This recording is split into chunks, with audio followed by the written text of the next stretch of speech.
మనము ఆశీర్వదించబడాలి అంటే, మనము దీవించబడాలి అంటే, మనము అభివృద్ధి చెందాలి అంటే ఆదివారం ఒక్కరోజు ప్రార్థన సరిపోతుందా?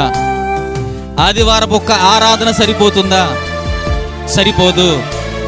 హానోకు దేవునితో నడిచాడు, ప్రతిదినము సహవాసం చేశాడు, ప్రతిదినము దేవునితో సంబంధం కలిగి ఉన్నాడు.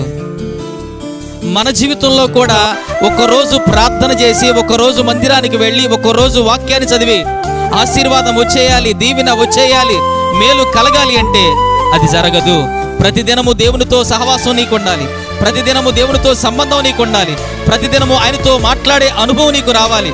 అప్పుడే దేవుని యొద్ద నుంచి దీవెన నీకు వస్తుంది, దేవుని యొద్ద నుంచి అభిషేకం నీకు వస్తుంది, దేవుని యొద్ద నుంచి ఆశీర్వాదం నీకు వస్తుంది.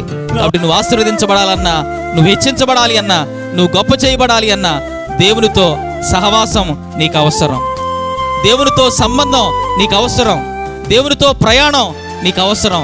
అప్పుడే నీవు గొప్ప చేయబడతావు, నువ్వు దీవించబడతావు, నువ్వు ఆశీర్వదించబడతావు. ఆమేన్.